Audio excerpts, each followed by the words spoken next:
All right. Good evening. I'm calling the January 23rd, 2024 Historic Preservation Board meeting to order, and I'll request a roll call, please. Kirsten Kellogg, Present. Gabriel Jarlowski, Here. James Murphy, Here. David Berg, Here. Trent Swift, Here. Jeffrey Sheldon, Here. Kyle Waters. Here. May the record reflect that Amanda Skyer is not present for this evening's meeting. Thank you. And staff, are there any changes to the agenda?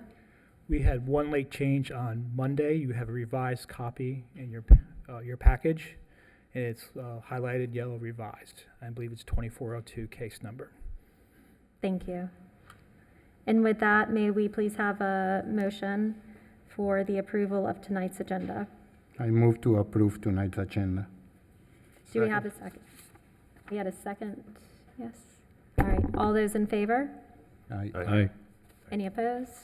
And the motion carries. Thank you. Next, we need to approve the minutes for the December 20th, 2023 Historic Preservation Board meeting. Do I have a motion?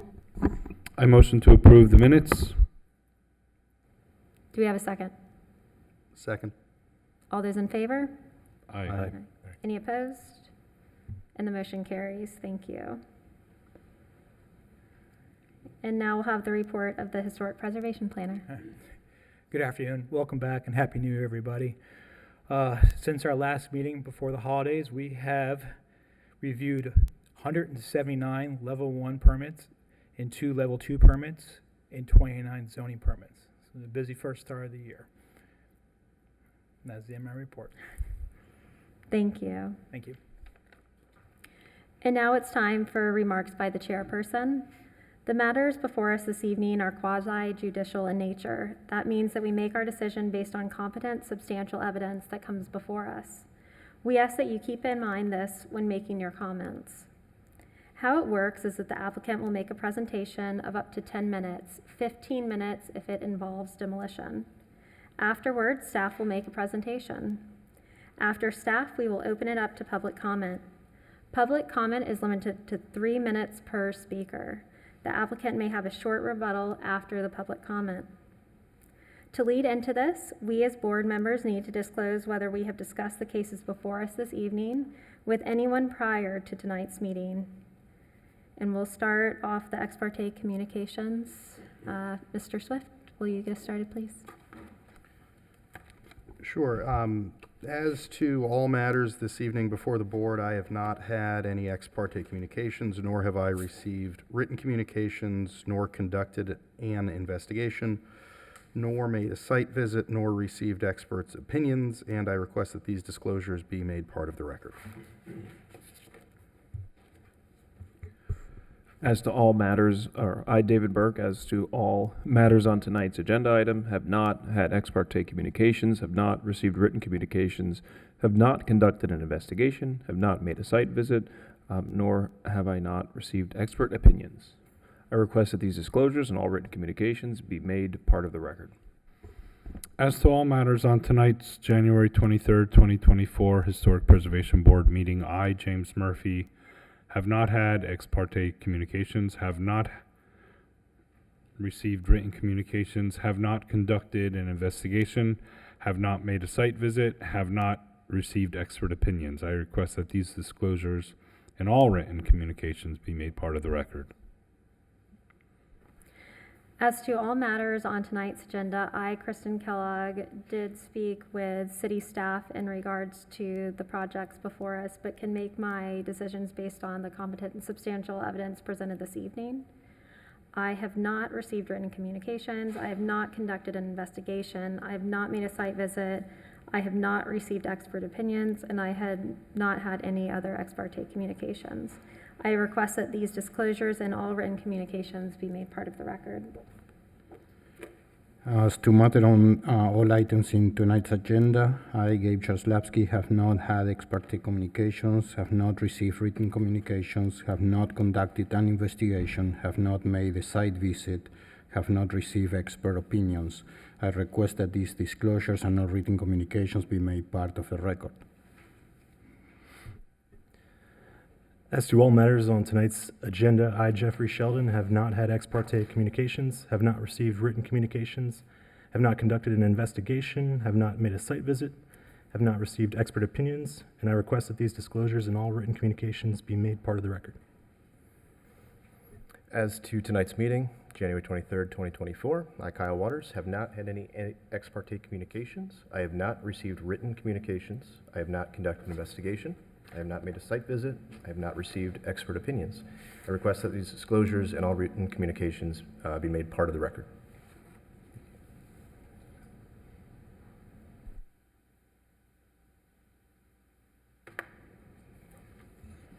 Next is our time for public comment. If anyone is here to speak on a matter not on the agenda tonight, now is the time to do so. Is there anyone here to speak on a matter not on the agenda? Okay. All right, seeing none, we'll move on to the swearing in of our speakers. If you plan to speak this evening, please stand and raise your hand. Do you swear or affirm that the testimony you are about to give will be the truth, the whole truth, and nothing but the truth? Thank you. Thank you. First, we have case number 23-64 for 297 Valencia Road.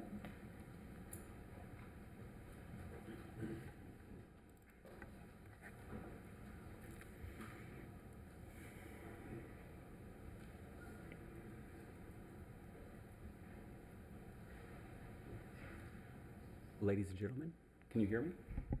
Perfect. My name is Matt Lavin. I'm the owner of 297 Valencia. I currently reside in Santa Monica, California. I visited here, fell in love with Elsaid, my wife and 3 children. My father and mother live on Cordova, and my sister lives in Granada. So we fell in love, we bought it. We've been working on plans for the better part of about 9 months. We presented to you all last time. You all had several inputs that we have now taken in and made revisions this time. So we're going to about 10 different revisions. We're really excited about the plans that we're going to be presenting to you all. And I'll hand it over to Russ and the design team to give that presentation. Thank you very much.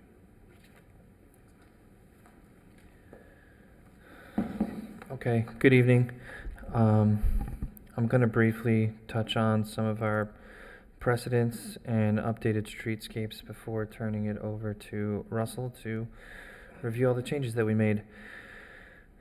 So, again, to be brief, this was a chosen precedent, 296 Barcelona, chosen generally to show the 2-story massing as well as the amount of fenestration and the size of that fenestration. This is another angle. Again, another house on Sunset with the massing, all 2-story, and the large glazing. This one, interestingly enough, also incorporated a portico, which is something that we've added to our design after the last hearing. Also, just note the expanse of the rear glazing at the back of the house. A couple samples showing step backs that aren't so extreme, less than 3 feet. So this one is only about a foot on Pershing. This is in Palm Beach, but a well-known home. The primary facade and secondary facade are not stepped back very far, less than 3 feet. Another Palm Beach example of the same, a more local example of less of a step back. And again, that portico element does appear here. Another local example on Almira. Long linear facade, all 2-story. They did get that entry feature again, so hopefully the board will like the changes that we've made. Gonna skip these ones. This is our updated material slide. One of the board members made a comment about the exterior lanterns, so I just wanted to better portray the style that we'll be proposing on the front facade.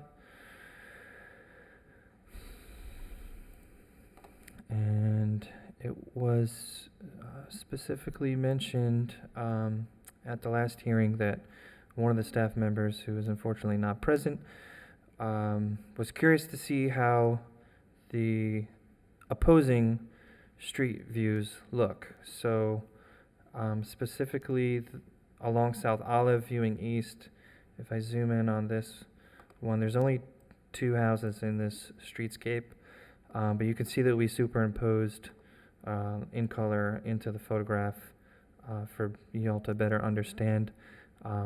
Just a reminder that this 2-story accessory structure is currently not a part of the application. It may be a part of a future application. And if you were to turn around, you would find that both 300 Valencia and 234 Valencia are large masses, very tall, and they both incorporate some sort of even a 3rd-story type element. So we feel that what we're asking is really not out of character for the neighborhood, and I'm going to turn it over to Russ to review the changes that we've made.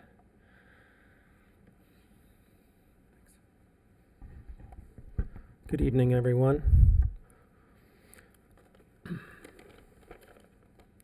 So we're gearing our presentation tonight to basically illustrate the changes from the last presentation that we made.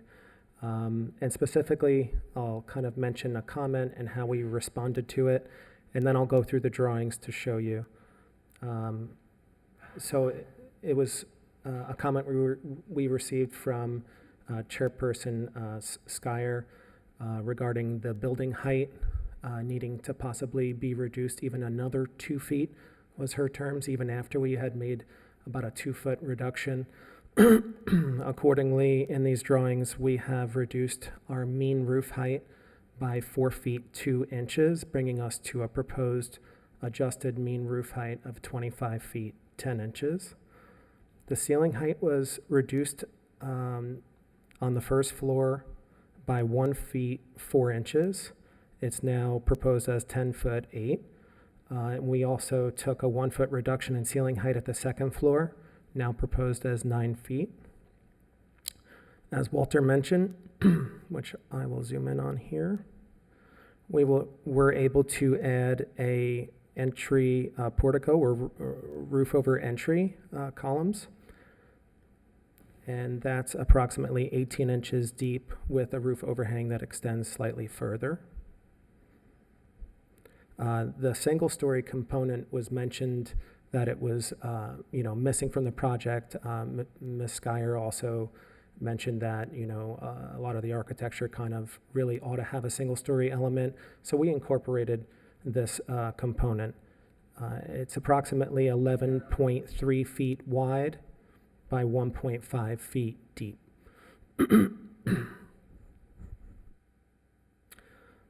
Another comment was made originally from staff for a proposed condition of approval, which we have addressed. We increased what was our step back to what we're calling the wings, the 11-foot portions on each side, by 50%. It's now, if I were to zoom into this, it's showing as 1.5 feet. We've also increased our setbacks to reduce the massing and scale of the home, horizontally speaking, across the lot. So all perimeters have received a shave of approximately 2 inches around all sides. So you have an increased front yard, increased side yard, and rear yard setback. And you'll see those dimensions noted. 10 foot 4 required is 10 feet. 15.4 required is 15 feet on this side. Our front setback to the primary facade is 26 feet 7 inches, 25 feet being minimum. And that 25 feet, we've decided to set back the portico columns. As I'll illustrate in a moment, our roof massing is also much smaller, continuing the comment received with respect to the overall massing of the home and the height. We received, or at least through executive session, we heard concerns, and I'll go to the streetscape here,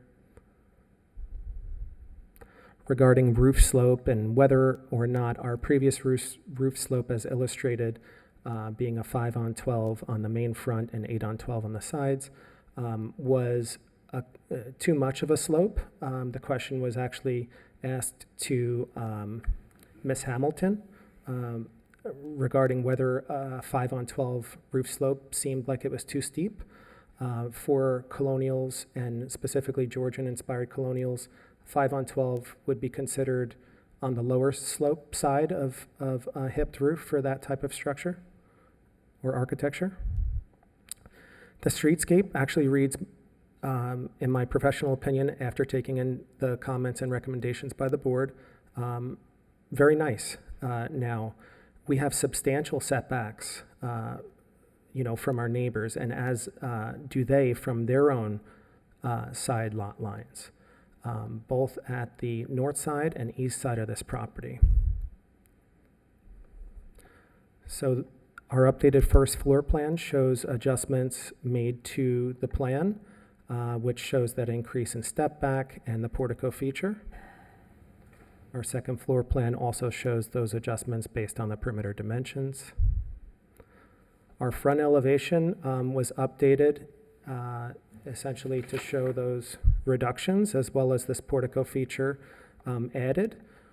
Another concept we had architecturally speaking was to actually increase the grade as it slopes up towards the home, right? Because when we think about how big a structure is or the massing of it, we're thinking about the wall in combination with the roof and how it reads from afar.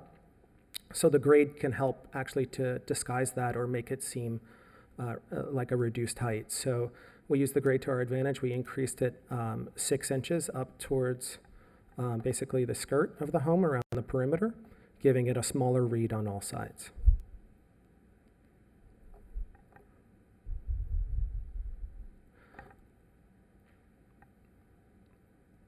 Architecturally speaking, we are still able to maintain what I would consider a nice and more of a reduced slope roof, right, 5 on 12, across this main frontage and rear of the home and reducing the mean roof height at the same time by actually clipping the top of the ridge. It's a strategy I like to employ in my designs when massing becomes a concern or height becomes a concern, because you can still get the full appreciation of that slope of the roof that's normal for that type of architecture while reducing the massing and the mean roof height at the same time by clipping it. What actually happens is you get basically a flat roof material that matches the same color as the main roof so that you're not getting a read on this. Dimensionally, vertically speaking, 1.5 inches would be the overall pitch at the highest point as it pitches down to the tile roof, and you would have a small transition copper with drip edge that kind of finishes off the cap without receiving water through the structure, through roof drains. The next depiction shows the comparison of adjustments we made. As you can see, the clipping of the top of that roof to reduce the mean roof height, the reduction in the wall height, and that portico feature. Also the reduced ceiling heights on both floors. We also updated our color elevations.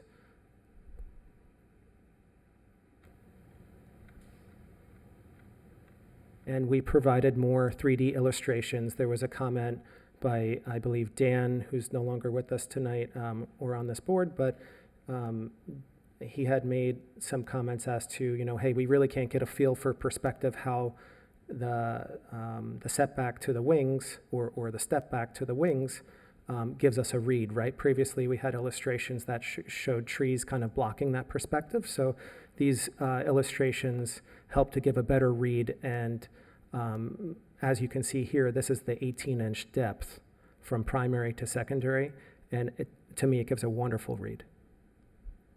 And the future detached structure, I think, only complements this original project, especially how you can see the porosity of the massing as you're on South Olive. And what I mean by that is there's homes, obviously, on South Olive that are oriented north-south.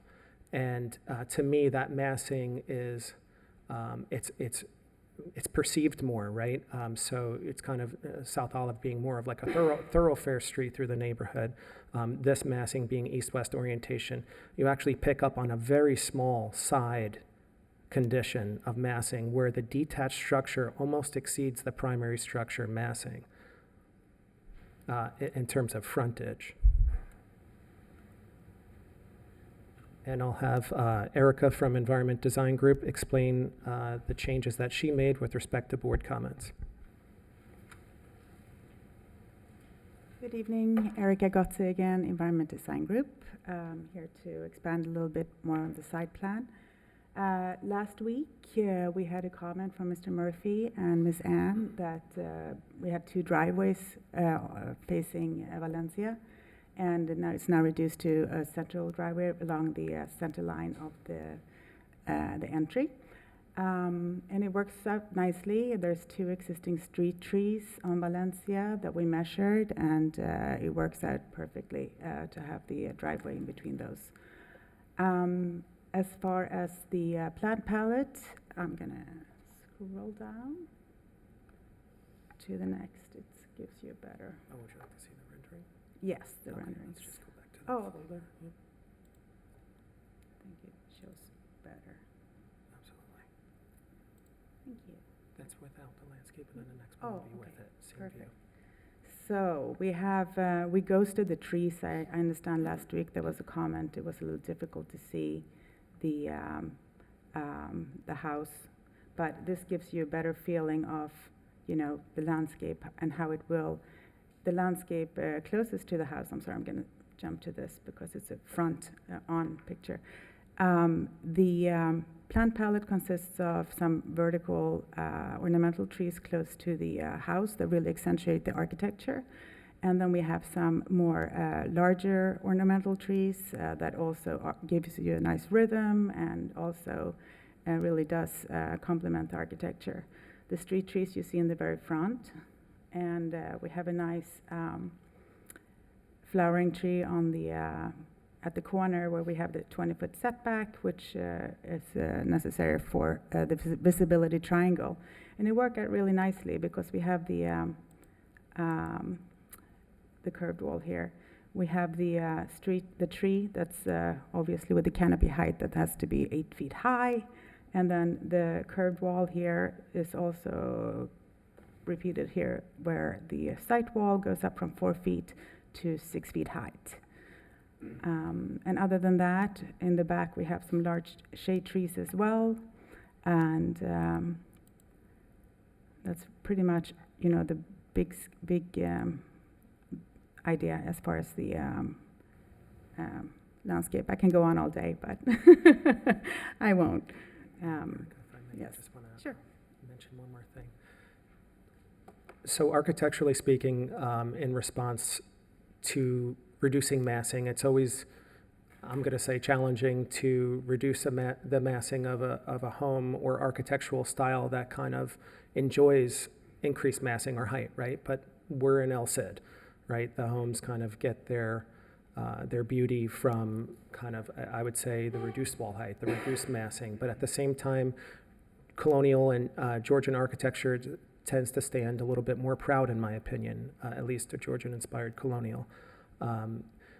One of my concerns with these reductions taking place and kind of why I didn't originally figure it out, essentially we arrived here based on comments received and how we responded, was because we have soldier courses that are located at the heads of all the windows. And it's appropriate to keep those soldier courses, right? And those soldier courses then meet up with the frieze band. Going back to all the design precedents that we showed at the last hearing, that's also common where there's a frieze board with a roof overhang of approximately 18 to 24 inches on colonials within El Cid. But specifically, the soldier courses would be more of a Georgian complement. They occur at both levels, at the heads of both of windows across the first story and second story. I just want to repeat that the other Georgian very proud statement here, which looks wonderful to me, is the 5 windows over the second story. So that's kind of how we developed our massing in that center of this home. And then we have a brick band that kind of steps out along the center of that facade, which gives more depth. So we've definitely added a lot of character. I believe our team has responded very well to the comments we received, and we hope you feel the same. Thank you.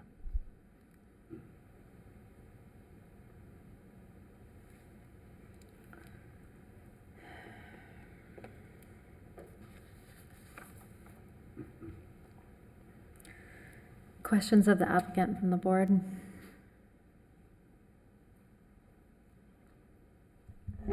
Yes. Thank you for the changes. Russell, did you study, I'm sure you did study, how did you arrive at this design as you thought of the corner lot, its north-south axes, and sun exposure in terms of how these rooms would be filled with light? It's a great question. So primarily, circulation spaces lead to open spaces if I go back to the floor plan, but essentially on a horizontal level, you're essentially receiving horizontal light wells that kind of are peekaboos as you're proceeding through the home, right, east-west. You have essentially an open floor plan with modern influence, in terms of the enjoyment for my client and his family. But you do get peekaboos of all these windows that occur in basically interstitial spaces. So for instance, each window on the first floor that flanks the front entry door falls within essentially a hallway. Am I answering your question? No. Oh. I know we kind of stay out of the interior, Okay. but it strikes me that the front facade is very regal and has these very deliberate windows that are very well proportioned. Yet, for the front facade windows, each one of them are kind of in these not very public areas of a house. There's a bathroom, and then there's a toilet, and a sink, a closet, and the same repeats on the second floor. So I think there's almost, and again, I'm not going to program the house. It's absurd. I notice it, that the public spaces, the bedrooms and the public spaces of a house, the bedrooms and the community areas, the kitchen, dining, they're all pushed in the back away from the natural sunlight from the north, from the south-facing facade. In any case, is the brick proposed gray, like the rendering? It's actually what I would call an antique white or a chalk. Compare it to chalk. And are the drawings, are you showing us this entry as an option? Because it's in an elevation, but not the floor plan. The roof over entry is on the floor plan as well as the elevations in the updated drawing set. And I apologize if you're not getting a good read on it, but it's the columns with the kind of stepped perimeter. Are the columns, I don't see it on my plan, but that's fine. The columns are disengaged from the facade, correct? That's correct. One thing that I would definitely want, should this board go in the favor of granting it, is those lanterns cannot be on the columns.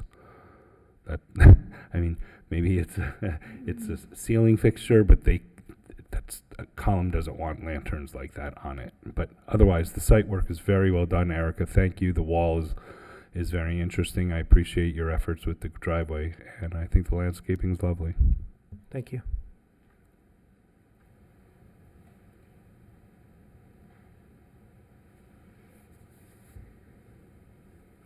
Do you have any images of the previously proposed or drawings of the previously proposed for reference? I do.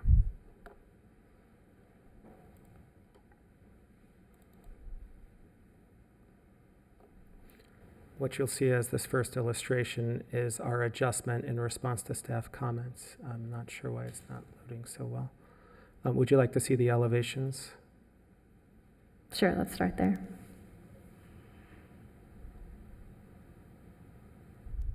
This is the front and rear elevation.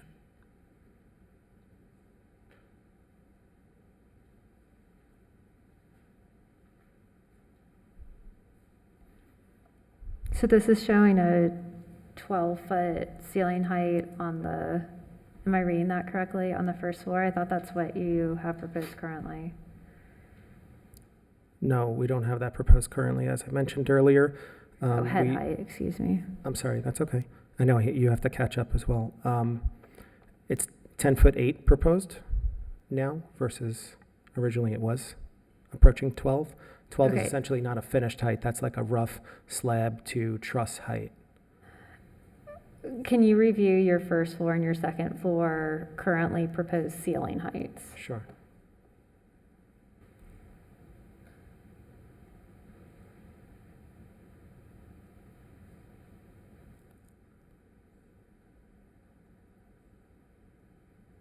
This cross-section illustrates that, 10'8" and 9 feet. Okay, thank you. Mhm. And then with the portico that you've added on the front, which I do agree with Ms. Skyer's previous comment that you really need a one-story portion to help weigh this out. I think it's fair to say it's the minimal that you could do to get a one-story portion in. Was any consideration given to making that larger? I understand that it pushes it further back on your site, but so that it could truly allow it to serve the purpose of someone coming in the door and being covered should it be raining? That's a great question. That was considered. I did have consultations with my client about that. There was kind of a delicate balance to incorporating a single-story element while still keeping kind of what I would consider a proud form of architecture, and kind of with the inspiration photos that he had shared with me from the start, as well as where I ended up, I do believe this portico gives a beautiful read on the home. Obviously, there's multiple alternatives that can be considered here, right? Is it a full depth 6 or 7 foot porch? Does it expand across 3, 4 windows? I mean, or 5 windows for that matter. It really takes away, in my opinion, from the Georgian-inspired architecture, and it's actually, to me, essentially, colonial is the phase prior of Georgian. Well, let me rephrase. I'm Yeah. not saying you need to make it a front porch. What I'm Right. saying is 2'8", and that's to the gutter, does not give you an actual place to stand under for a portico. So the function of a portico, as you know, traditionally is so that you don't get wet when you come in your front door.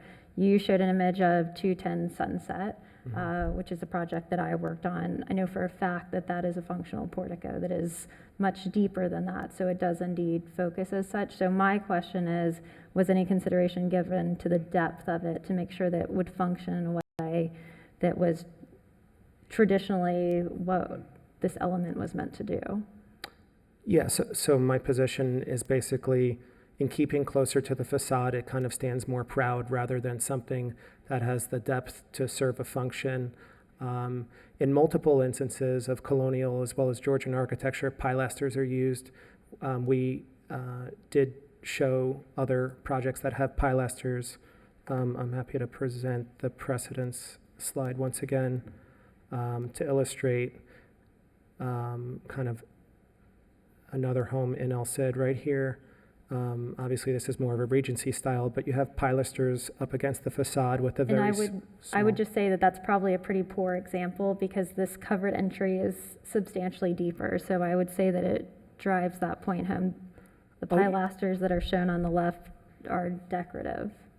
Yeah, exactly. So I would respond to your question in the sense that our portico is more of a decorative feature. It's not essentially something that would contain someone to be covered by rain as they enter through their home.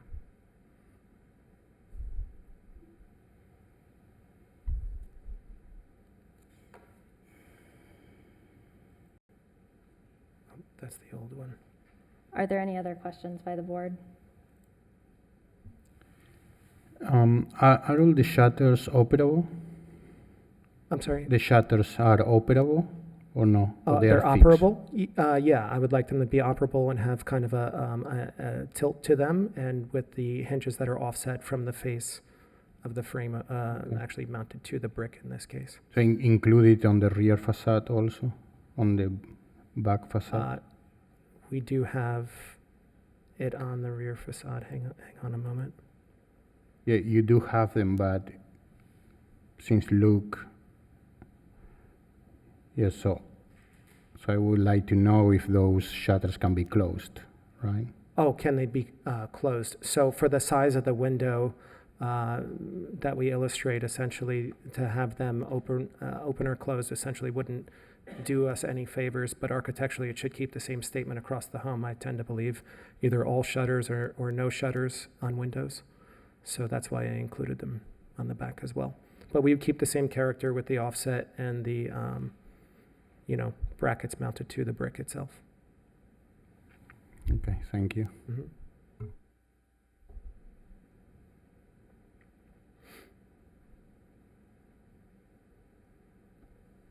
Will you scroll back to your streetscape?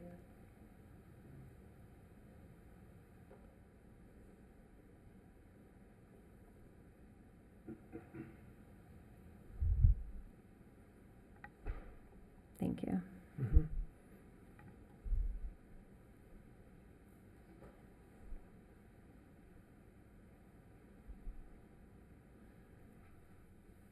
Russell, is there a minimum elevation that you must build the finished floor at here?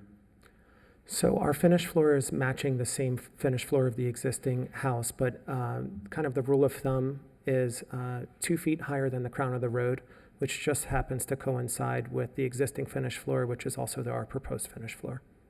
The home that's currently there today. So essentially not much regrading is occurring. It's not in a flood zone.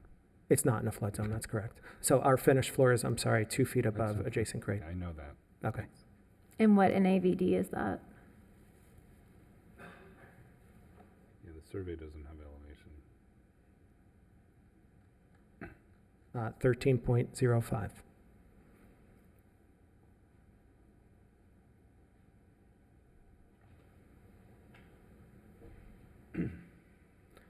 And if you'd like, I can illustrate the survey, which shows the existing finished floor as 13.05. This highlight represents kind of an approximate of the new home as proposed, taking up a smaller building footprint than the home that's currently there today.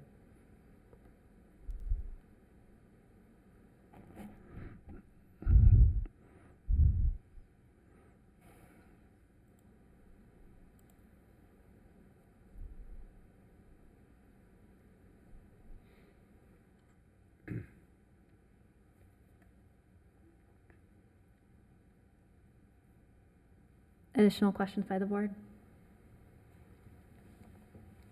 All right, thank you. Staff will have your presentation now. Thank you.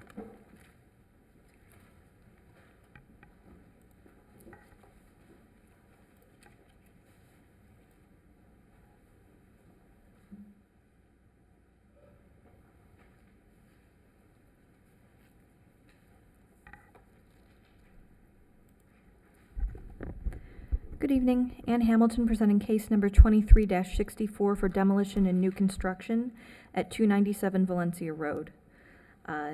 Many of you heard this last month. The applicant did a very good job of summarizing their changes, so I'll be fairly brief.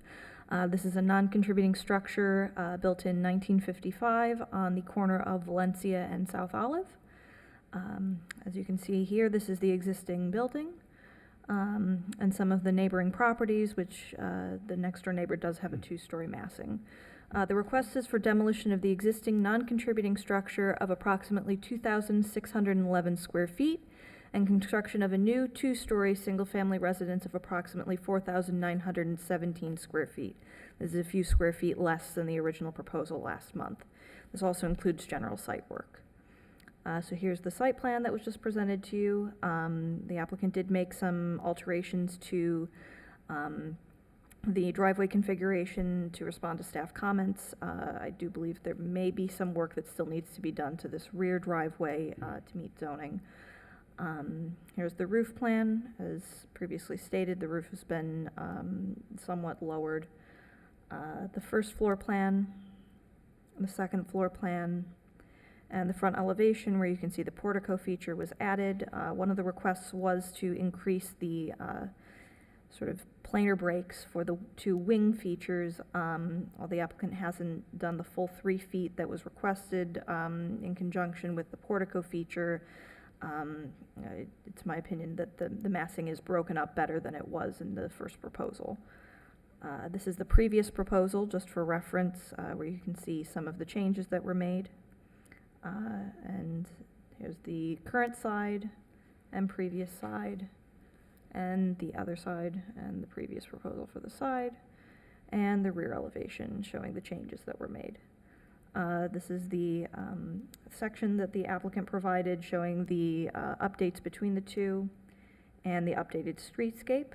We believe that it does meet the review criteria for demolition, and that the loss of this non-contributing structure will not represent an irreparable loss to either the El Cid Historic District or to the city of West Palm Beach as a whole.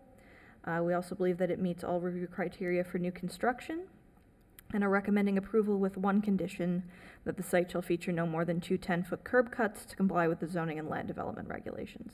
Thank you. Thank you. Questions of staff? And in the applicant zoning legend, they say that there is a stair subtraction. Yes, so strictly speaking, for terms of lot coverage and FAR, a staircase only counts on one of the levels, so you can subtract, say, the area below a staircase and not count it towards your allowable square footage. I believe that's what the applicant is referencing.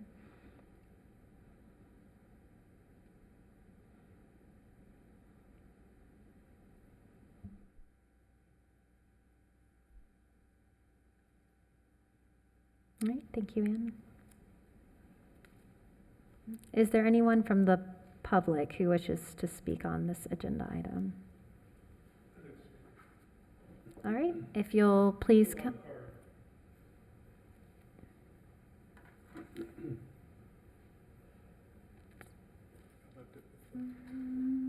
Yes, okay, I misread it. So yes, Mr. Simpson, if you'll state your name and address for the record. My name is Steve Simpson. I live at 2201 South Olive Avenue in El Cid, West Palm. And thank you guys for your service. I've lived in that house for over 20 years. I'm really close to the subject in terms of location.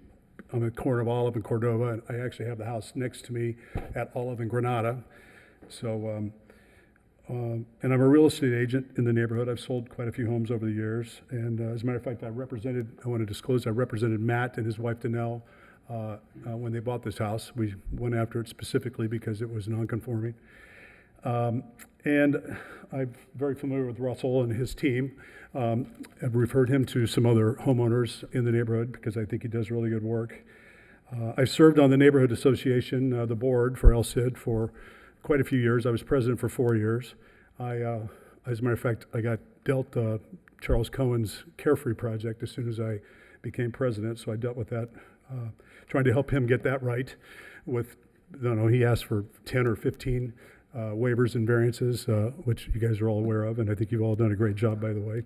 But tonight I'm here in support of, to show support for Matt and Danelle's the project, the idea of what they have for their home and for their family. They're coming from Santa Monica. There's some really interesting architecture out there. As you've probably been there, I've certainly been there. I think it's beautiful. And he's got some influence from his real estate background is very deep. And so I think it's great that he's come up with this house. Of course, it's not up there anymore, but I think it's beautiful. And I wanted to show support for that. I think Russell and his team got it right in designing what they were after. I'd like to kind of step away for a second and say, what if, I think we can all agree that there's some diverse architecture in this neighborhood, El Cid. 2111 South Flagler is it's a Maurice Facio that it's got a lot of nautical influence. Vera and Doc Rinker came to Facio in like 36 or 37 and said, we want to build a nautical themed house. And they did. They designed it. Facio built it. It's probably one of our top 10 homes in the neighborhood in terms of beauty, right, and uniqueness. When it got renovated a few years back, You guys were all over every little detail, making sure the builder preserved that look. So I'm not sure if Fazio would have gotten that house approved tonight or in this era. And our neighborhood would have been void of an unbelievably cool house that helps our neighborhood be unique. We could go the Belford Shoemate route. He did 269 Flamingo. Weird windows, kind of not in keeping with the 50s, but he built it. It's one of our best homes, single-story homes in the neighborhood. We have 2631 South Flagler. That's another Belford Shoemate. That And wouldn't be- Mr. Simpson, we'll wouldn't be just approved today. have to ask you to wrap it up because I you've will wrap hit it your up. So time what limit. my Thank point you. is, I think it's important that we have, Lavin came to the table with this, with this desire to build this beautiful home, and I think Russell and his team got it right. And I just ask that you approve it as designed, because I think in 50 or 100 years, our great-grandchildren we're going to say, what if that didn't get approved? What a Thank tragedy, what a you. loss, right? It's just like we would say the same thing about the Fazio and the Belford Shoemates and all those. They're really important. Just be outside of the box a little bit. So, thank you. Is there anyone else from the public who wishes to speak on this item? All right, thank you. I don't think you need a rebuttal to that, as it was in support. All right, seeing a nod from the applicant, so we'll move into executive session for this case.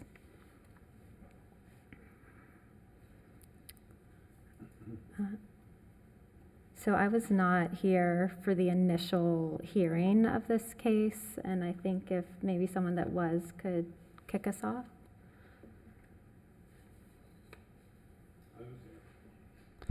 Yes, I was here. Probably not the first one to start off it, but I will. I focus primarily on the driveway and the site work and some landscaping, and also that on this block of Valencia that the homes had 1 and 2 story elements. So I was a little challenged by the coterminous nature of the block design. I think Chairperson Amanda also was in a slight alignment with that, and she also spoke about the height, lowering it. And I think the minutes do break down in the agenda package basic discussion points. But there wasn't really any direction provided to the applicant in terms of a major restudy or anything in that nature. That was not discussed and probably wouldn't be fair to them.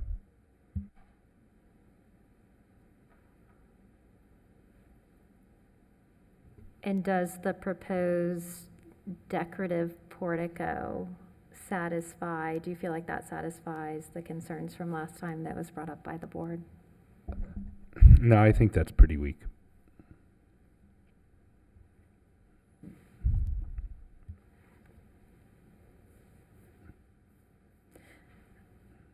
And I would tend to agree. I think when you're talking about 1 and 2 story elements, a decorative portico, like I mentioned, is probably the minimum.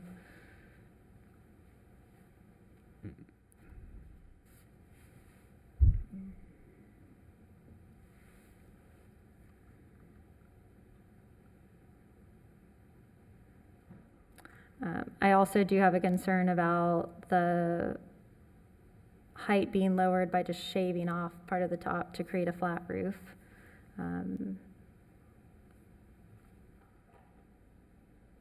Especially as it's on a corner lot, I just wonder how much of that you'd really be able to read.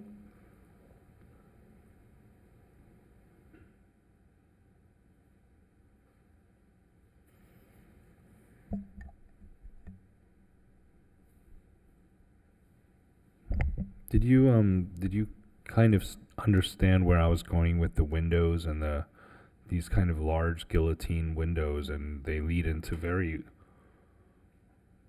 weird, sometimes, in New Orleans and Charleston, they lead out into a loggia, and here they lead not out into a loggia and yet into a bathroom.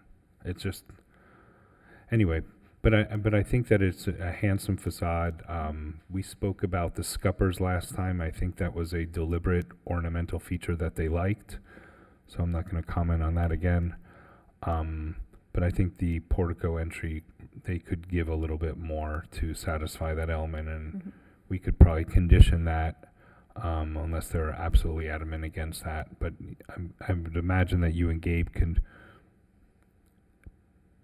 predict what a operable, functional foyer would have the proper depth, probably what, a minimum 4 feet. And then the lanterns, I think, are problematic on the columns.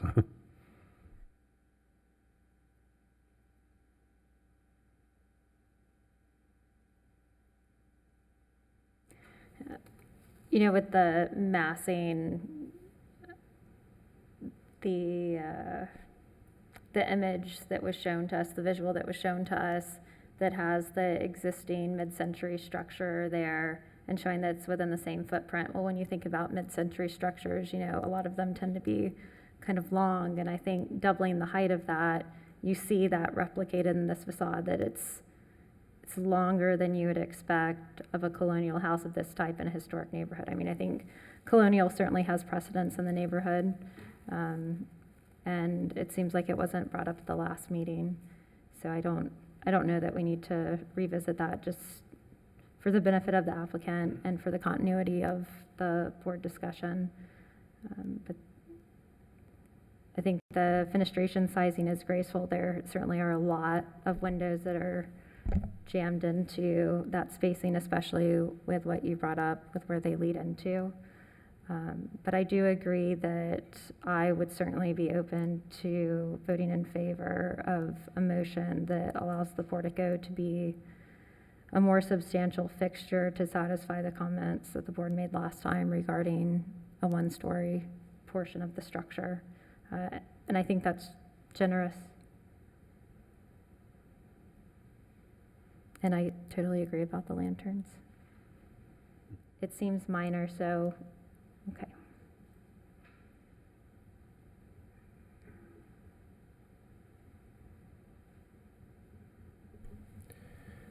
I was here as well, guys, and I really do believe they took the guidance with grace. You know, they really illustrated some things that were some of our pain points, and they solved some of those. What we're discussing it is minor, and perhaps, you know, we're focusing on the portico. I think it's just a matter of functionality for the homeowner. You know, if they don't want to get wet when it's raining as they're walking inside, I think it's up to them. Perhaps it could be a staff level, but I see what they have done in the direction, and to me, it's very positive. So I would lean on, you know, kind of progressing that along.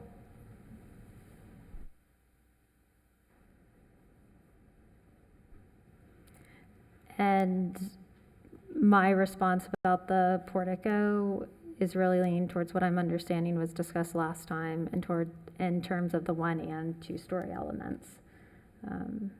So I would think it needs to be functional, not because decorative porticos may not be appropriate or inappropriate.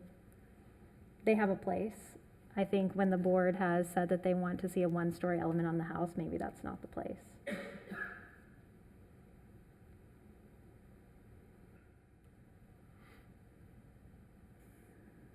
Are there any other comments? Would anyone like to make a motion, try a motion?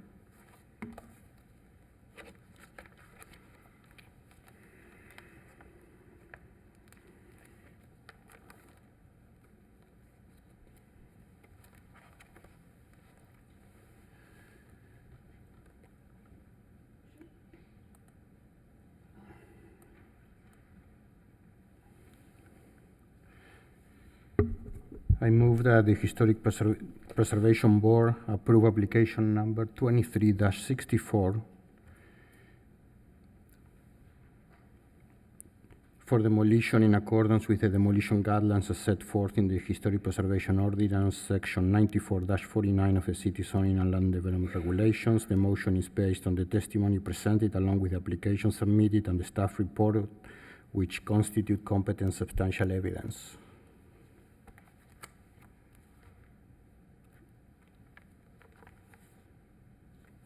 Demolition. What? That is demolition. We need a second. Do we have a second? Second. All those in favor? Aye. Aye. Any opposed? Okay, the motion carries. I move that the Historic Preservation Board approve application number 23-64 for new construction in accordance with the Secretary of the Interior standards for rehabilitation, specifically standards, I believe 9 and 10, as well as the additional compatibility criteria set forth in the Historic Preservation Ordinance, Section 94-49 of the City Zoning and Land Development Regulations. The motion is based on the testimony presented along with the application submitted and the staff report, which constitutes competent substantial evidence. In addition, the approval of this request is made conditional upon the following restrictions, stipulations, and/or safeguards that I move are necessary to ensure compliance with the purpose and intent of the Historic Preservation Ordinance and the Historic Preservation element of the Comprehensive Plan of the City of West Palm Beach, the Secretary of the Interior standards for rehabilitations, specifically Standard 9 and 10, the additional compatibility criteria set forth in the Historic Preservation Ordinance, Section 94-49 of the City Zoning and Land Development Regulations. The conditions include the following. The site shall feature no more than 2 10-foot curb cuts to comply with the Zoning and Land Development Regulations. And second, that the applicant will work with staff to study for a more functional and substantial portico in the main facade.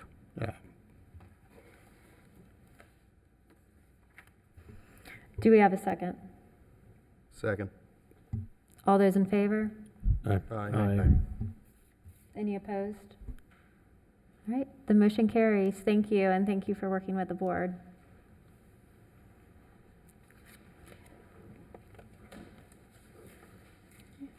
Moving to new business, case number 23-48, 432 Ardmore Road.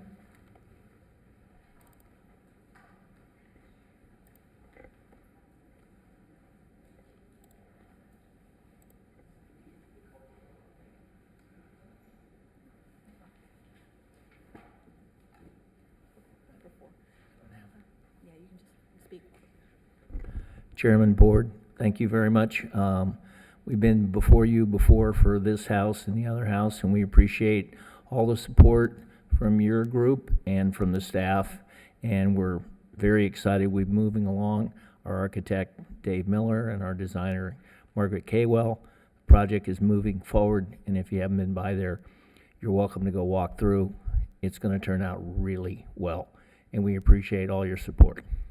Kent Wormring, I'm one of the partners of Linton Jog, and we moved the house, as you all know. Thank you. Thank you. Any questions by the board before we have the staff report? Okay, staff, may we have your report, please? Good evening. Ann Hamilton presenting case number 23-70 for designation at 432 Ardmore Road.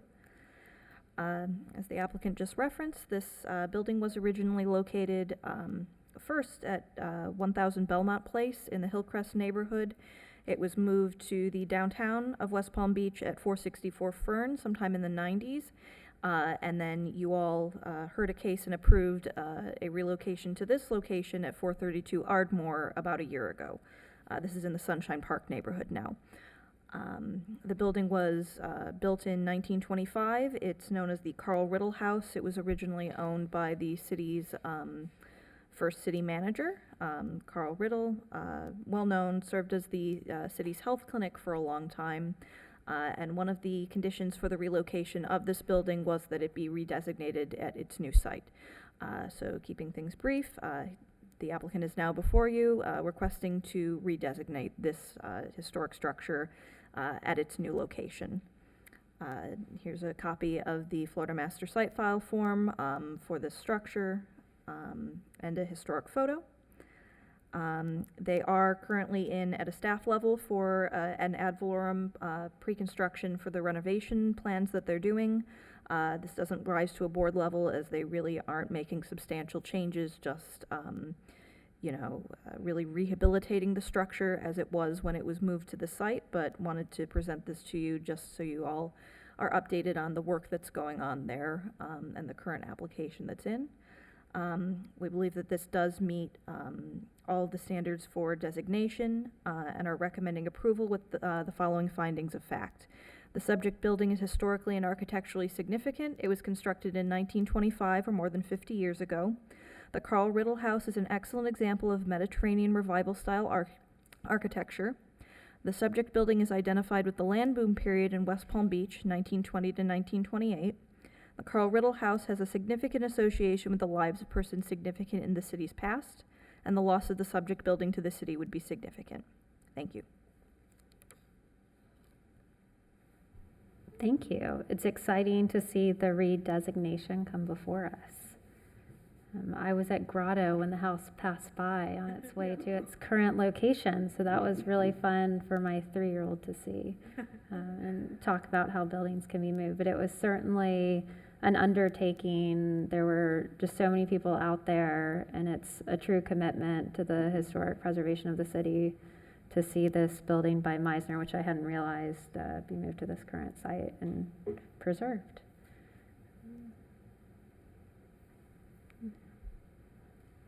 All right. So if someone would like to make a motion, the verbiage for what needs to be read is, I'm sorry, I don't know the actual page, but it's 3 of 3. And we need that read for the redesignation of the structure. This case came to be heard on January 23, 2024 at a public hearing before the City of West Palm Beach Historic Preservation Board and on the application of the owner for the designation of a Carl Riddle House located at 432 Armour Road as a historic property under Ordinance Number 4691-17. The board, upon reviewing the report and recommendation of a historic preservation planner and hearing testimony from the public on such application, makes the following findings of fact. First, the subject building is a historically and architecturally significant structure. It was constructed in 1925, or more than 50 years ago. Second, the Carl Riddle House is an excellent example of Mediterranean revival style architecture. Third, the subject building is identified with the land boom period in West Palm Beach from 1920 to 1928. Fourth, the Carl Riddle House has a significant association with the lives of persons significant in the city's past. 5, the loss of the subject building to the city would be significant. Do we have a second? Second. All those in favor? Aye. Any opposed? And the motion carries. Thank you so much. Okay. Next, we have case number 24-02, 3411 Washington Road.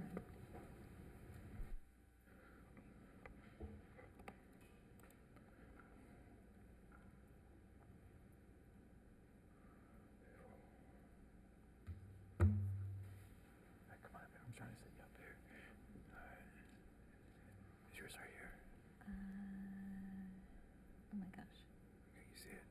No. Wait, it's Quest. It's right here. I got it. Okay, got it. All right, thanks. No problem. Where's the, I think that's yours. where's the open the thing for, I'm sorry. to open it larger? No, they can see on the screen. You're good. Okay.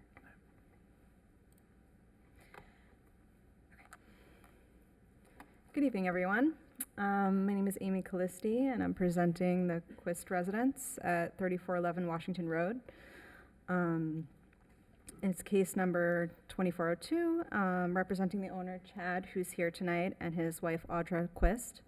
Our request is for an ad valorem pre-construction alteration and addition.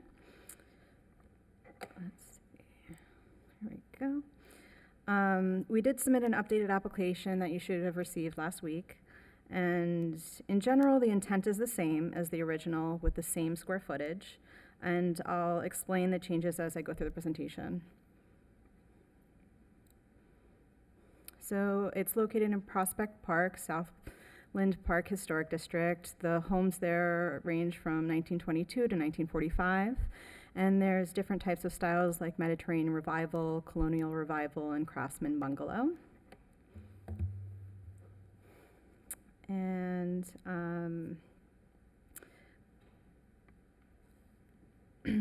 our scope includes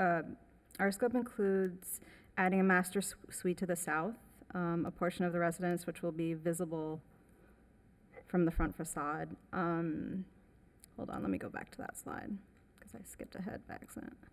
Okay, so our scope includes adding a master suite addition to the south, which would be over here. It would be pushed back from this front facade, but it will be visible from the front. We added a pergola to the back rear of the primary residence. We removed a small storage area behind the detached garage, and there will be adding in addition to the mudroom up on the north side, as well as a covered patio. Okay, and now the property, well, I went through this one. So the property is located in Prospect Park and Southland Park Historic District. These are the different types of styles. The residence has attributes of frame vernacular architecture. This style typically includes a rectilinear floor plan. It includes wood siding. Most windows are 6/6. It has a hip and gable roof with asphalt shingles. It has decorative trim and a brick chimney. Oh, both buildings are contributing, historic, and they were built in approximately 1941. The images on the top were submitted with the application, and the 2 rows on the top are the primary residence, and the bottom row is the detached garage structure. This is the simplified existing site plan. It shows the existing areas to remain in yellow and the areas to be removed in orange. As you can see, we're removing the back bump out over here. We're removing the north existing covered porch of the main residence, and of the detached structure, we're removing the back storage area. This is a simplified proposed site plan that shows the areas existing in yellow again, the enclosed addition in green, and the covered porch addition in blue. We are, at the primary residence, we're adding 470 square feet of the master suite addition at the south, over here. 48 square foot expanded mudroom at the north, and the covered porch next to it. And of the detached structure, we're adding 66 square feet of the garage for storage and a back addition for accessory structure apartment at the ground level of 387 square feet. The second story addition will be 400 square foot. This site information was part of the application, and we can review if you have any questions. The total addition to the primary residence is 518 square feet with 48 square foot covered porch addition. These values differ from the original application, but they still meet the same lot coverage requirements. On the detailed site plan, you can see that the additions meet all of the setbacks. This is the existing floor plan of the accessory structure and the primary residence. They're in a different location than the site plan, just for presentation purposes. This is the proposed floor plan. With the second floor of the accessory structure at the top left. At the primary residence, you can see that we're adding a master suite addition at the south area of the primary residence with a bump out to the east facade for the tub. And as a result of bumping this out, this is one of the updated changes, we took the west facade and decreased its overall footprint closer to the residence. There's a proposed extension to the mudroom and a covered porch over here in the north part of the primary residence. The addition at the detached structure, you can see, is a bedroom suite on the ground level and a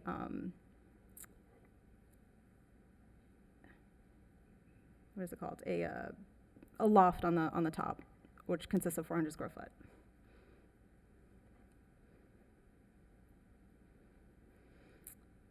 A studio loft. This is the existing roof plan, and this is the proposed roof plan with added roof area. Oop, skipped over. There we go. You can see the added roof area to the south, to the north of the primary residence. There's also a trellis at the back and the addition at the detached structure.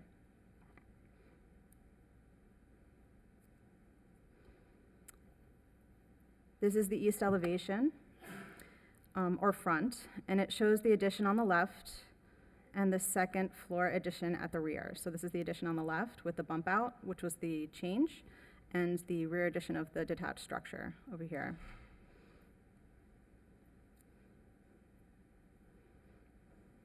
This is the north elevation. It shows an enclosed mudroom right here, the covered porch, and the, enclosed mudroom, the porch, and the added trellis that was included in the change, the updated change, and the removal of the storage area at the back of the garage and the two-story structure addition.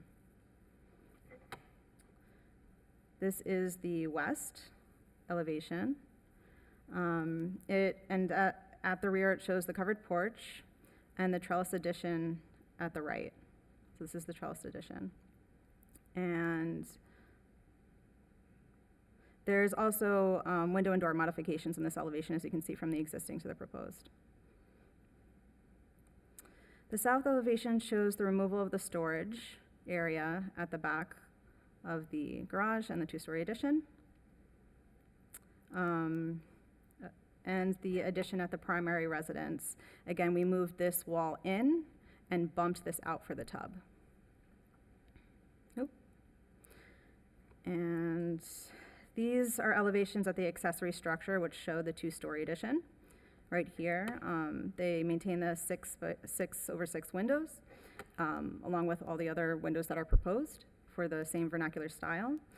And we're really excited about this project and look forward to any questions or comments you guys have.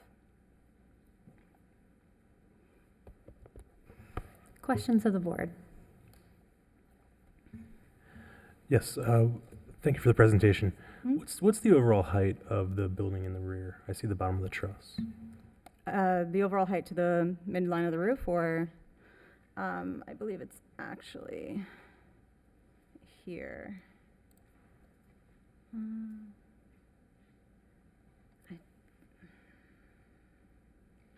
see if I can increase it. It's not particularly shown, but it is. Let me help you out.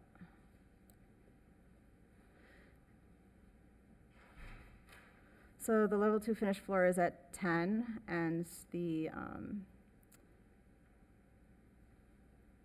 upper bottom of, that's the other one.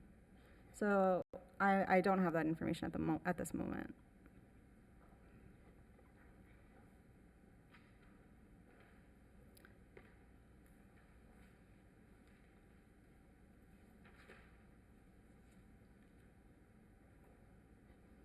I can see if it's on the site information. Whoop. Let me zoom out. I'm zooming in. Okay, there we go.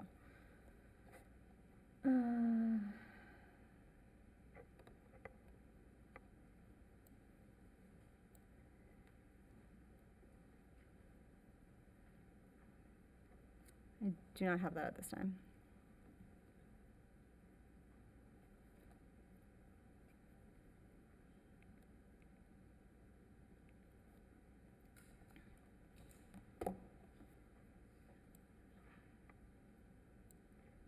Have you done a formal materials removal plan? I know that you have a diagram that's color-coded, but a formal one that has dashed lines that are showing actually what's being removed. Yes, so let me see if it's included here. So in this floor plan, you can see the actual walls that are being removed. So I'm zooming out a little bit. Can you guys see that? Or do you need me to zoom in? But essentially, these walls are what are being removed from the existing floor plan. And I would call that a diagram. Do you have an actual materials removal plan? Oh, materials removal, no, not in this presentation. Okay, so it is a requirement of your application, and, you know, as a board member, it's really difficult for me to approve a scope of a project without clearly understanding what the demolition is. Okay. Thank you.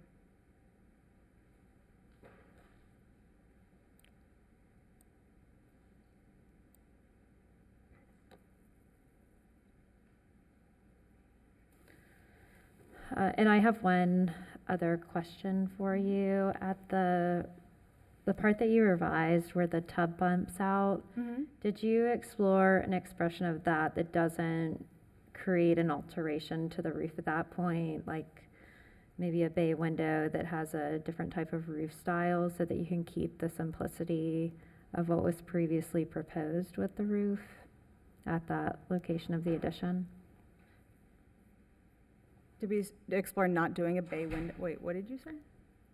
So if you go to your elevation, Yeah, no problem. There we are.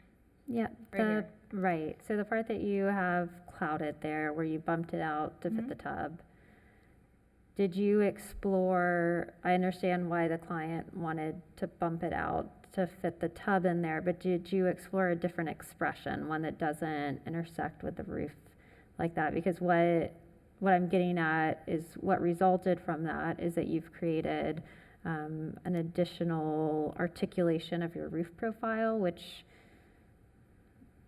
I'd say is a bit inconsistent for the house. And so I'm just wondering if you'd be able to achieve that programmatic element in a different way, like through a bay window that has a disengaged roof. Is that the only way that you've studied it? I believe this is what we explored currently. I'm open to comments. Okay. There is currently an existing gable right behind it that's around the same size and scale as this one. So we were trying to meet the similar scale that already exists, or in the proposed design that we provided.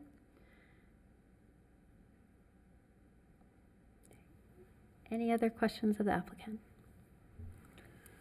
I have a few comments here. One is the bay window door. That is one of the few actually features, like nice features that this house has. So I don't know why not exploring trying to keep it and maybe adding a door somewhere else, but I think that is really such an important element that we should try to keep it. You're talking about the back? Yeah, that bay window right here? Yeah, that entrance, yeah. Second comment is if you look at so if you look at on the rear where you are adding that bedroom or on the back. Yes. I'm sorry, so then it's the front. Are you talking about the primary residence? Go all the way plan north. Oh. On the first floor, Yeah. Okay, this. No, right no, here? no. On the main house. On the main house. Unfortunately, I can It's okay. keep going up to where you are at that exactly. The mudroom? Correct. So I think you are also, by aligning the wall with the exterior existing wall, you are also simplifying the roof. And usually what we do in these cases is to push that new wall back to differentiate what is new from what is existing. Okay. And in that way, you can probably keep, if not all, but a portion of the articulation and the additional reach and the additional valley that the roof actually has. That is the second comment.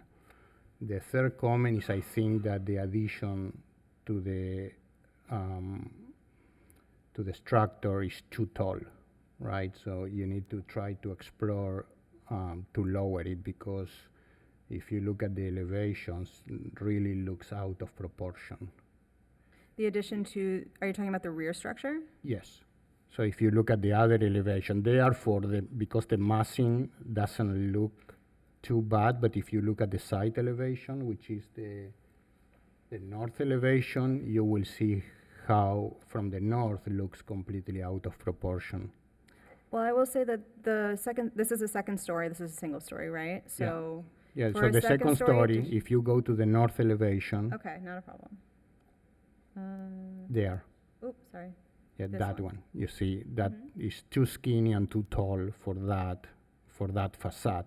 It looks, out of proportion. So Okay. those are my 3 comments. We were just trying to keep in the neighborhood some similar buildings that are going up. We were trying to keep the same proportions within the neighborhood of other structures that are doing the exact same thing. But I appreciate the comment, thank you.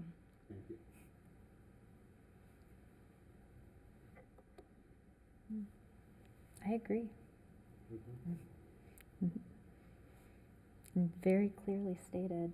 And the comment that you made about the bay window in the rear drove part of what I was asking for in the front, more careful articulation of the massing that's taking its cues from the existing structure. Any other questions or comments by the board while the applicants? Okay, seeing none, we'll have the staff report, please. Thank you. Close out.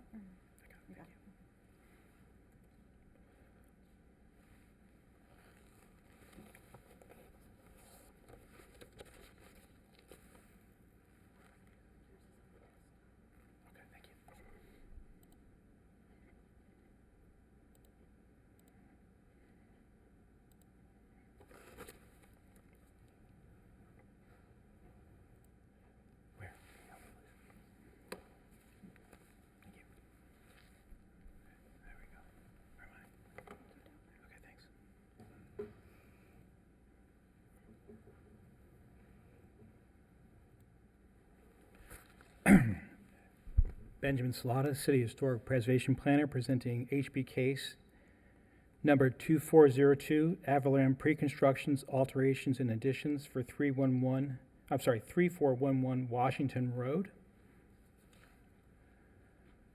I'm going to try to follow up on the applicant's presentation as best I could. This was a revision. We started working on it Monday morning and got to you as quickly as we possibly could. This is the aerial as you can see it from Washington and Grayman and Edgewood Drive. This is the existing house as it is, and I want to take a note to the picture to the right where it shows the elevation of the accessory structure behind it, which we were kind of using as a guide for the accessory structure that proposed. I'm following up the applicant's pictures of the existing rear elevations and the accessory structure. Per the request, they want to remove a 13-foot rear build-out, remove the existing 32-foot covered porch, proposed enclosed addition of 48 square feet, proposed enclosed 470 square feet, and covered porch of 84 square feet. I'm sorry, it looks like I hit paste the second time. The secondary structure, remove 136 square feet in the rear storage, add 66 square feet to the garage, adding 387 to the ground floor. And this, once again, this is their floor plan, which shows the yellow as existing and the green and the blue as proposed. The east elevation, once again, showing the original and the proposed. Same thing with the north. The west elevation, and finally the south. This is the elevation of the accessory structure. And try to see if we can zoom in on this a little bit better. Whoops, excuse me.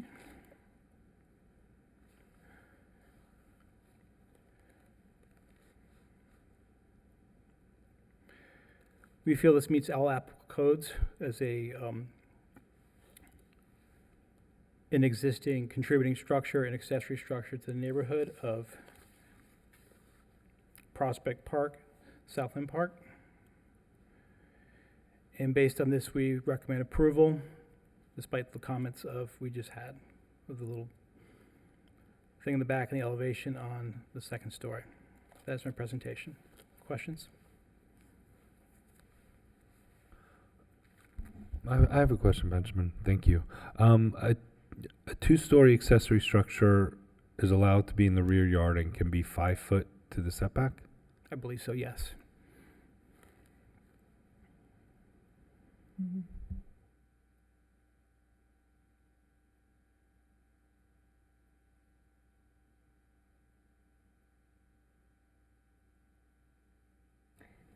So is it safe to say that your primary rationale for the two-story element is the one that's behind it? It's consistent with other houses in the neighborhood, yes. Okay.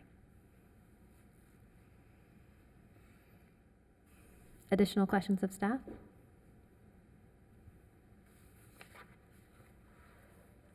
All right, thank you. Is there anyone here from the public who wishes to speak on this matter? All right, seeing none, I don't think the applicant needs a rebuttal. Applicant? Okay. All right, thank you. We'll move into executive session then.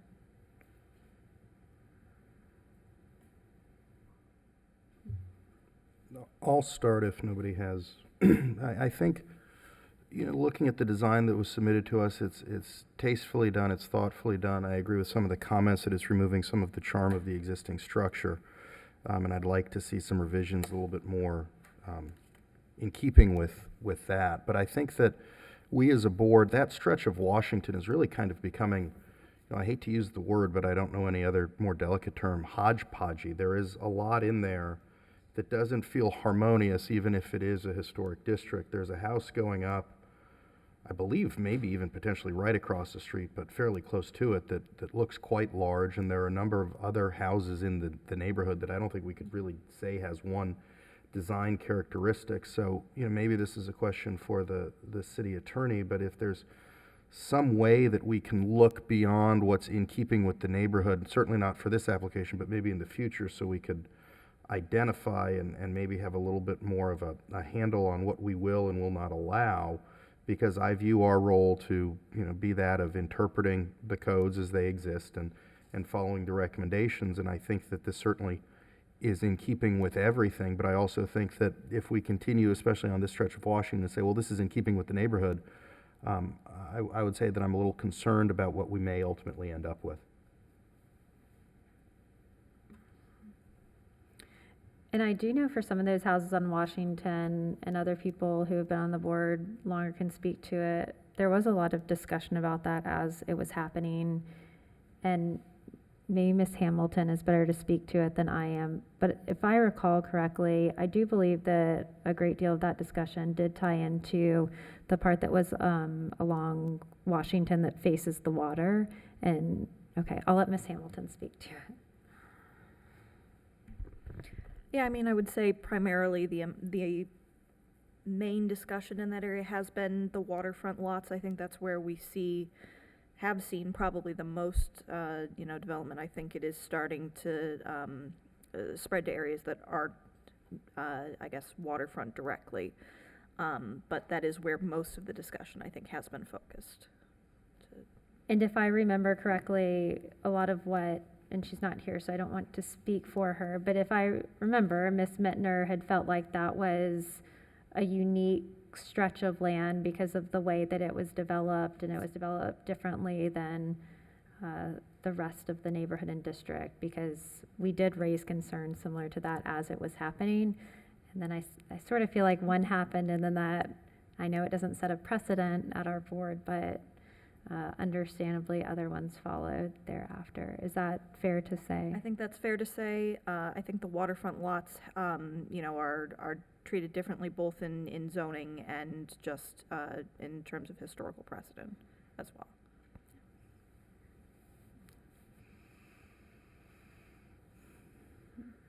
Any other comments, questions while we're in executive session for discussion? All right, well, it seems like we have a few comments that we want to address. Is that something that we need them to come back for, or we feel like conditions can be applied? I'll just reiterate that I do feel quite strongly that we have to have a formal materials removal plan showing what is being removed. And again, that's a requirement of the application. I don't have a full picture of what's being removed from what I'm looking at, and maybe that answers the question itself because they are contributing structures. But if someone else from the board could speak to that, so we understand, or someone can try a motion.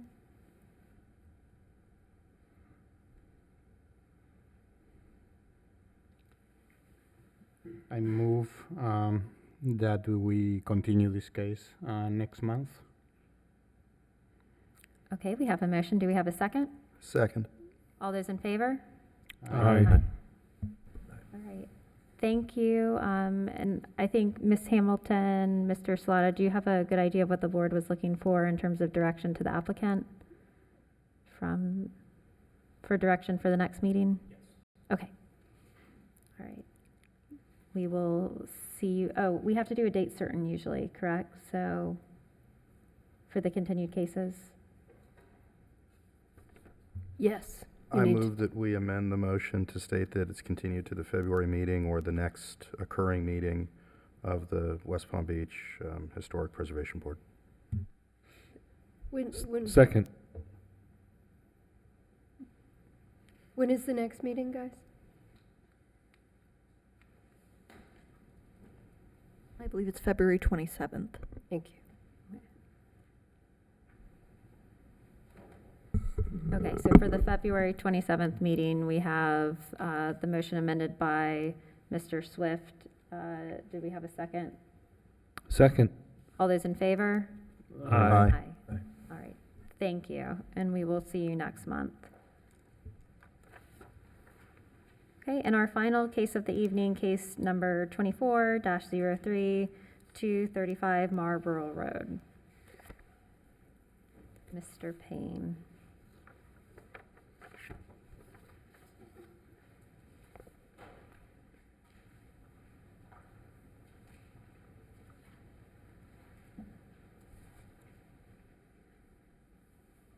Here, Tom, so will you stand over here and see if we can figure out how to scroll through this thing?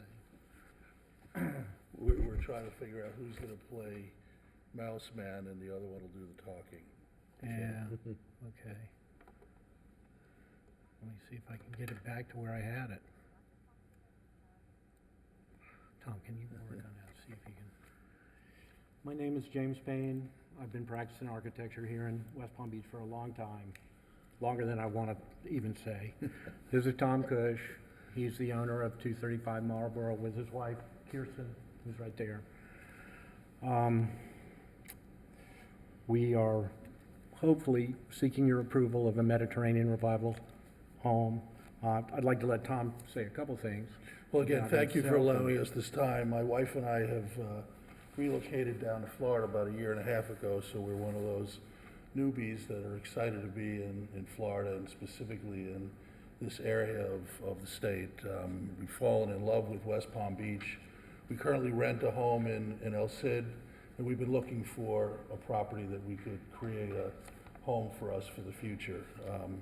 We've gotten to know Jim. We think he's got a great taste level and eye for what works in this city and in this area of the city. And we're excited that you're going to allow us to present this to you today. We hope we saved the best for last, so we'll let you be the judge. But I'll chime in, Jim, if you need me to, but go to it. Yeah, see if you can just scroll this. Yeah. Will the arrows do it? This is the site plan. The house is on the northeast corner of Marlboro and South Olive. It's right in the heart of Prospect Park. It's very close to the actual park itself. We consulted with Ann Hamilton on this project, and we've tried to listen to her input and do things that make this fit nicely with the neighborhood. We verified all the metrics. We meet all the code requirements for square footage, FAR, lot coverage. Let's go to the next slide, Tom. We've got a streetscape and two streetscapes actually, because we're on a corner. The house that we're proposing is on the upper left. It's a Mediterranean revival home with one-story elements on each side, and it includes a two-story garage and guest house that's in the background of the Marlboro Road elevation. The blue house on the far end is an old 1954 ranch-style house, half flat roof house, half low-pitched roof, non-contributing structure. We're requesting your permission to demolish that structure and replace it with the house that you see in the rendering. Well, you see the elevation above, and then you see the rendering from a southeast view below. Then there's 3 additional homes to the east on the same side of the road. We feel that our house kind of fits in with that streetscape. One of those homes, the third one down, is a new home that was done in 2014. I think the one directly next door was renovated. And we feel that our home works with this streetscape. We also have the Olive Avenue streetscape below, which shows the west elevation of our proposed structure. And the houses on Olive are more of the ranch style, but that street is changing. And to the north, there are a couple big Mediterranean revival projects on the other side of Rugby Road.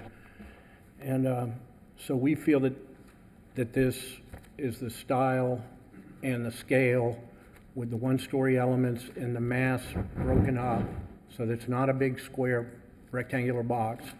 You know, we have 2 wings on each side. We do have a front portico, and we have a 2-story freestanding building. So let's go to the next one.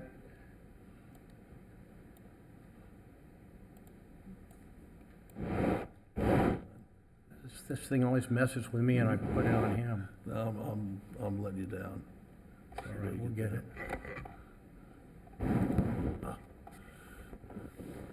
X out of that, Tom, yeah. There you go. This thing is in the way here. We just scroll down to the next Just trying to slide the. It's just. Is that it? That'll do it? Oh, I see it. All right, thanks. This is just a sampling of the Mediterranean revival homes that are on Rugby and, which is the street behind us, and on Marlboro in the 200 block. And I don't need to go into a lot of detail. This is just the neighborhood. And we're trying to be complementary to our neighborhood.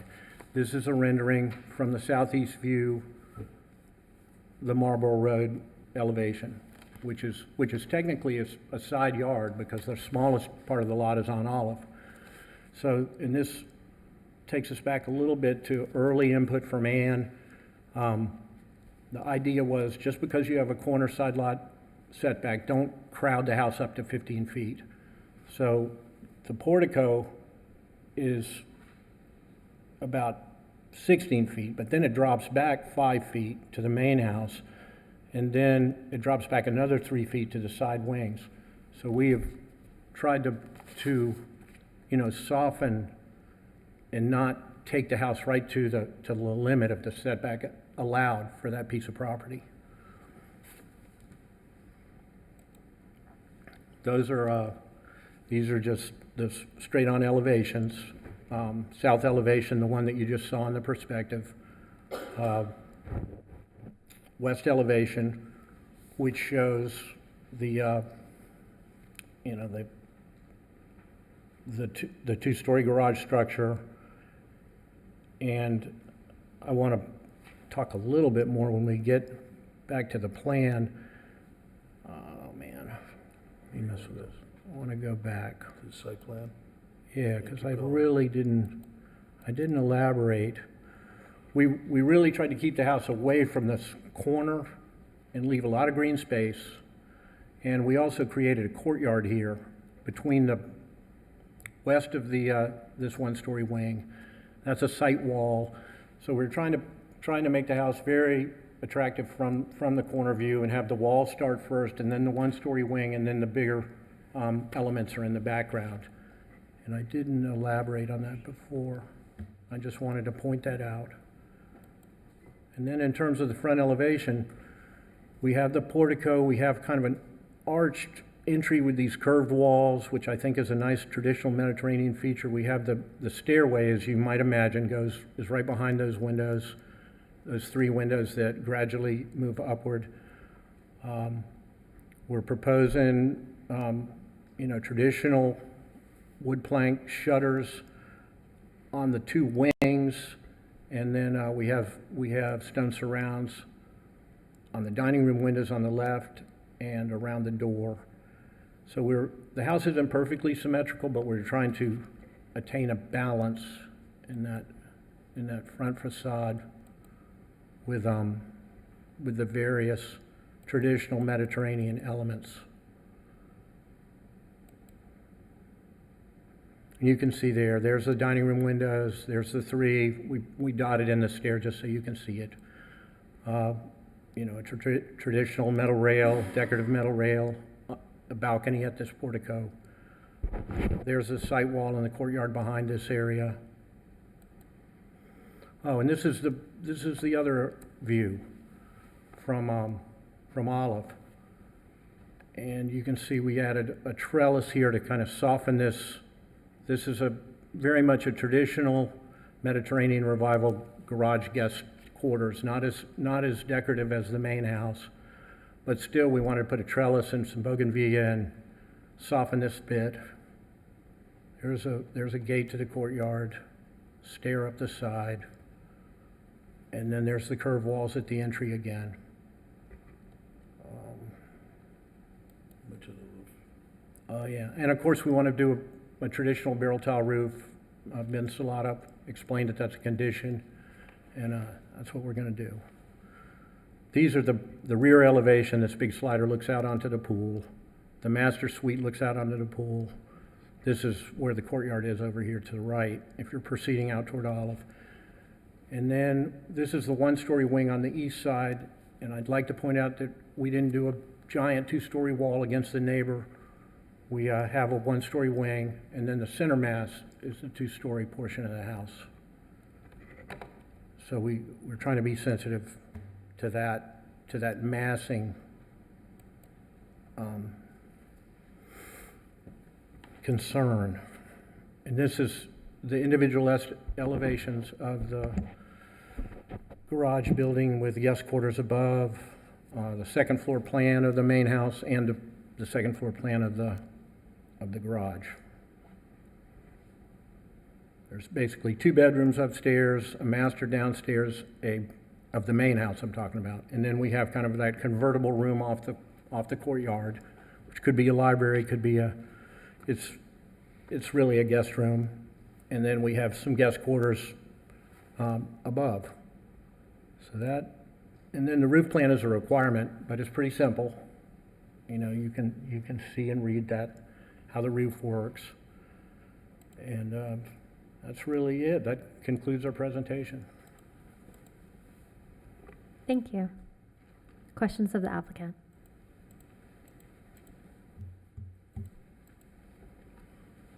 So there are 3 conditions of approval from the staff. Are you in agreement? Do you agree with the conditions of approval? We are in agreement with the conditions of approval, yes, sir. Thank you.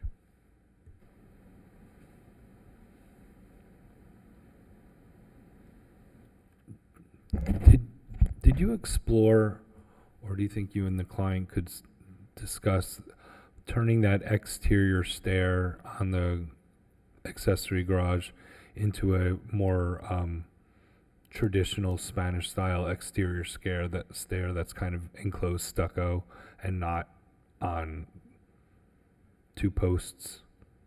We could do I- that. I think it I would- would not argue with you about that. We could, you know, Wasn't zhuzh that that though- up a little bit. You Wasn't know what he's that though saying? a challenge with the allowable space Well, when the structure here's where we, became permanent? it was a challenge on that. And here's the way I read what counted as lot coverage. I thought it didn't include an open stair. So we made it as open as possible. But then, in an earlier presentation just tonight, I listened to Ann Hamilton, I think, or maybe it was one of the presenters, talk about getting credit for half your stair, and we didn't do that. So I think if you trade off that, we could do more of a more solid enclosed stair, and we would be right there with all the rules. And I agree with what you're saying. I don't have a problem with it. Ms. Hamilton, can you speak to that? Yeah, so same answer as before, as far as lot coverage or FAR. The staircase counts either at the ground floor or the second floor. So, you know, you can disallow the space underneath the staircase. It doesn't count towards your lot coverage, it counts towards your second floor square footage. Okay, so it would count as FAR, but not lot coverage. Yes, so it would be part of the allowable, you know, overall square footage on the site. But I believe if they wanted to disallow, you know, discount it from the lot coverage, if they're up against their lot coverage requirement, I believe that would be possible. Yeah, I think that would work as a trade-off. And, you know, maybe we could even enclose under that stair. Is that what you're suggesting? Yes. Or just, you know, we could do that because it provides some storage space. You really hit so many elements of what make this such a charming new construction, evocative of the style that you want, and that's the only thing that I can kind of pick on, is that stair looks like a fire escape and not like a traditional apartment stair that's encased. I would agree. I think where a lot of projects have struggled is having believable massing for our historic districts. And I think your massing for the structure is right on. I mean, the placement of the accessory structure, how considerate you've been to the neighborhood is, I mean, it's quite exceptional, especially considering, you know, where it is. And I think it will substantially improve that location. I agree on the stair. I think it's an excellent point, and, you know, how great for your client to have that space as well under the stair. Okay. Thank you. Any other comments while we have the applicant? Good job. Beautiful. Will be. All right. All right, thank you. We'll have the staff presentation now, please.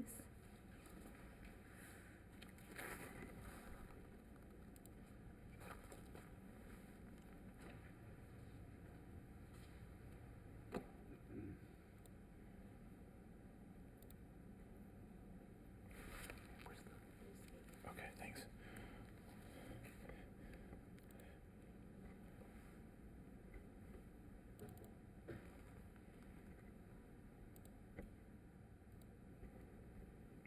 Oh, come on.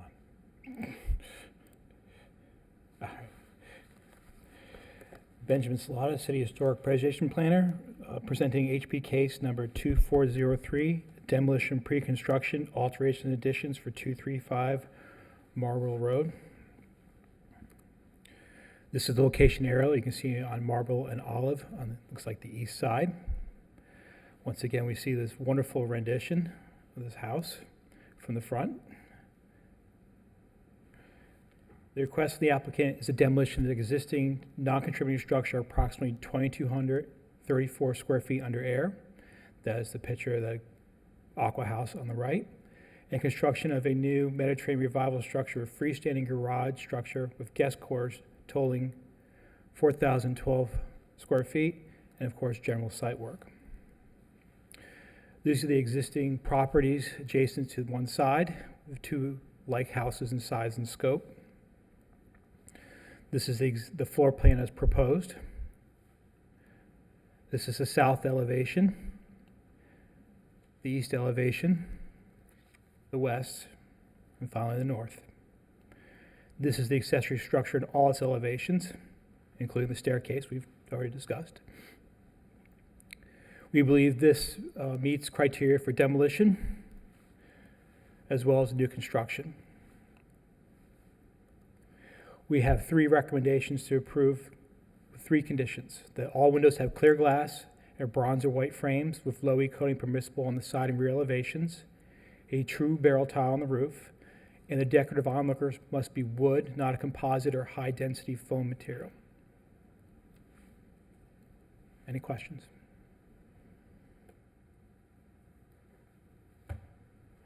Okay, looks like we're good. Thank you. All right, thank you.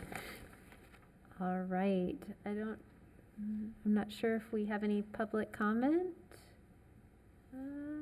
Any public comment for the case? All right, seeing none, we'll move into executive session.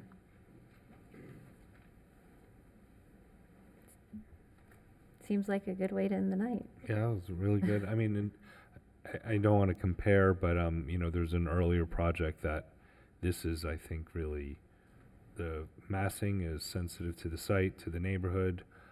The windows tell a story of the program inside. I mean, there's just, it's really, really well done. Yeah, I agree. I think when you looked at the sort of, could have abused the setbacks, you could have went all the way up, you could have, I mean, gone several ways. And I think of everything in my brief time that's come through the board, and having been in a, you know, litany of these homes from the 20s, this is the most, I feel, in my opinion, the most representative, almost true to the core of a med revival. Even just from the second story floor plan, it's, you know, it's something you'd find in Old Northwood or anywhere else. So that's all I really have to say. It's a tremendous job. And probably in 50 years we will designate it. I think in great projects, the drawings speak for themselves, and this one certainly did that for me. May we have a motion?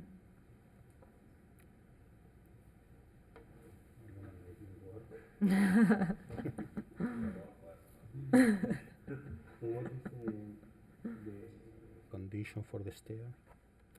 To enclose the bottom of the stair. The bottom. Mhm. On the accessory structure. And you've got a demolition Yep. first. I move that the Historic Preservation Board approve application number 2403 for demolition in accordance with the demolition guidelines as set forth in the Historic Preservation Ordinance, Section 94-49 of the City Zoning and Land Development Regulations. The motion is based on the testimony presented along with the application submitted and the staff report, which constitute competent substantial evidence. Second. All those in favor? Aye. Any opposed? Motion carries. I move that the Historic Preservation Board approve application number 24-03 for new construction in accordance with the Secretary of the Interior Standards for Rehabilitation, specifically Standards 9 and 10, as well as the additional compatibility criteria set forth in the Historic Preservation Ordinance, Section 94-49 of the City Zoning and Land Development Regulations. The motion is based on the testimony presented along with the application submitted and the staff report, which constitute competent substantial evidence. In addition, the approval of this request is made conditional upon the following restrictions, stipulations, and/or safeguards that I move are necessary to ensure compliance with the purpose and intent of the Historic Preservation Ordinance and the Historic Preservation element of the Comprehensive Plan of the City of West Palm Beach, the Secretary of Interior Standards for Rehabilitations, specifically Standards 9 and 10, the additional compatibility criteria set forth in the Historic Preservation Ordinance, Section 94-49 of the City Zoning and Land Development Regulations. The conditions include the following.